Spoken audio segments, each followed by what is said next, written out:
سانحہ لیاری میں کئی ہستے بستے گھر اجڑ گئے۔ منہدم عمارت کے ملبے سے ایک اور خاتون کی لاش نکالی گئی۔ جاں بحق افراد کی تعداد 15 ہو گئی۔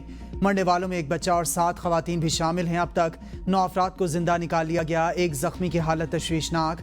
عمارت کا ملبہ ہٹانے کا 50% کام مکمل۔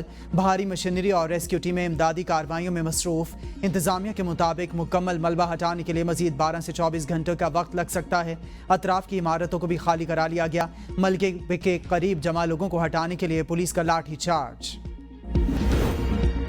پاکستان اور آذربائیجان کے درمیان $2 ارب کے ایک اہم سرمایہ کاری معاہدے پر دستخط ہو گئے۔ معاہدے میں دستخط کی تقریب آذربائیجان کے شہر خان کندی میں 17ویں ECO سربراہی اجلاس کے موقع پر وزیر اعظم پاکستان شہباز شریف کی موجودگی میں ہوئی۔ تاریخی معاہدے پر آذربائیجان کے وزیر معیشت اور پاکستان کے اسحاق ڈار نے دستخط کیے۔ معاہدے کے تحت آذربائیجان پاکستان کے مختلف اقتصادی شعبوں میں $2 ارب کی سرمایہ کاری کرے گا۔ بھارت کی طرف سے سنتاس معاہدے کی خلاف ورزی ناقابل قبول۔ پانی پاکستان کے 24 کروڑ عوام کے لیے لائف لائن ہے۔ کسی صورت بھارت کو اس خطرناک راستے پر چلنے کی اجازت نہیں دی جا سکتی۔ وزیر اعظم شہباز شریف کا اقتصادی تعاون تنظیم کے سربراہی اجلاس سے خطاب۔ کہا مقبوضہ کشمیر میں ایک بدقسمت واقعے کے بعد بھارت نے غیر ذمہ داری کا مظاہرہ کیا۔ بھارتی جارحیت کے بعد ECO ممالک کی جانب سے پاکستان کے ساتھ یکجہتی پر مشکور ہیں۔ فیلڈ مارشل سید عاصم منیر کی قیادت میں پاکستان نے بھارتی جارحیت کا منہ توڑ جواب دیا۔ وزیر اعظم شہباز شریف آذربائیجان کا دورہ مکمل کر کے وطن واپس پہنچ گئے۔ وزیر اعظم نے افغانستان کی فضائی حدود استعمال کرنے سے گریز کیا۔ 2 ایٹمی طاقتوں کے درمیان جنگ کا خطرہ پہلے سے زیادہ ہو گیا۔ جنگی رویہ بھارت اور پاکستان دونوں کے مفاد میں نہیں۔ چیئرمین پیپلز پارٹی بلاول بھٹو کہتے ہیں کہ بھارت دہشت گردی کے ہر واقعے پر جنگ کو معمول بنانا چاہتا ہے۔ موجودہ نسل کو ماضی کی غلطیوں کی سزا نہیں دے سکتے۔ بھارت میں انسانی حقوق کی پامالیوں پر خاموش نہیں رہ سکتا۔ پاکستان روزانہ دہشت گردی کا نشانہ بن رہا ہے۔ بھارت نے پہلگام واقعے کے ثبوت اپنے لوگوں اور عالمی برادری کو نہیں دکھائے۔ حماس غزہ جنگ بندی کے لیے مذاکرات شروع کرنے پر آمادہ۔ امریکی صدر کا خیر مقدم، کہا غزہ سے متعلق بہت کچھ کرنا باقی ہے۔ آئندہ ہفتے غزہ معاہدہ ہو سکتا ہے۔ اسرائیلی وزیر اعظم سے ایران سے متعلق بات کروں گا۔ ایران کا جوہری پروگرام مکمل ختم کر دیا، لیکن ایران اپنا جوہری پروگرام دوبارہ شروع کر سکتا ہے۔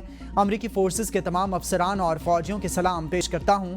1 سال قبل امریکہ مردہ تھا اور اب مضبوط ہو چکا ہے۔ افغانستان کا معاملہ امریکی تاریخ میں سب سے بدترین تھا۔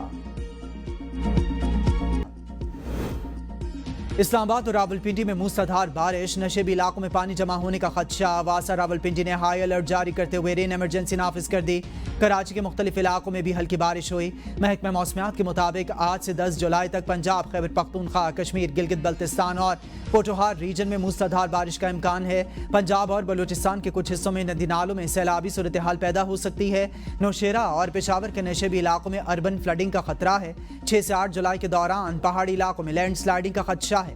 KPK اور گلگت بلتستان میں گلیشیئرز پگھلنے سے گلگت بلتستان اور خیبر پختونخوا میں سیلاب کا خدشہ ہے۔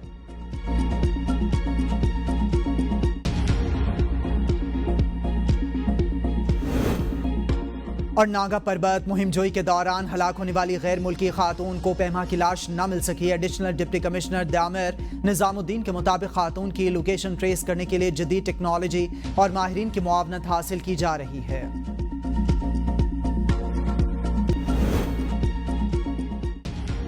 نواز شریف کسی سے ملنے بنی گالا جائیں گے نہ اڈیالہ۔ مشیر وزیر اعظم رانا ثناء اللہ کا واضح موقف، کہا کہ سربراہ نون لیگ چاہتے ہیں کہ ملک میں جمہوریت پروان چڑھے۔ تمام سیاسی جماعتوں سے بات چیت ہونی چاہیے۔ نواز شریف نے جمہوریت کو مضبوط کرنے کے لیے بے تحاشا قربانیاں دیں۔ شہباز شریف نے جو کچھ بھی کیا وہ نواز شریف کی منظوری سے کیا۔ ایسی باتیں کہ نواز شریف جیل جائیں گے، لائن میں لگ کر ملاقات کریں گے، یہ طریقہ ٹھیک نہیں۔ سول اداروں کا مدد ادارہ پارلیمنٹ ہے اور ہم نے اسے ہی بہتر طور پر نہیں بنا سکے۔ وزیر اعظم نے اپوزیشن کو 3 بار آفر کی کہ بیٹھیں اور بات کریں۔ ہم ملک کو کافی حد تک درست کرنے میں کامیاب رہے۔ سیاسی قیادت، اسٹیبلشمنٹ قیادت متفق ہے۔ بھارت کے خلاف جنگ میں ہم دنیا میں سرخرو ہوئے، خود کو ایک طاقت ثابت کیا۔ ہر کوئی آپ کی مدد کرنے اور تعاون کرنے کو تیار ہے۔ یہ موقع ہمارے لیے آخری ہوگا۔ بطور قوم ہم خود کو سنبھال لیں۔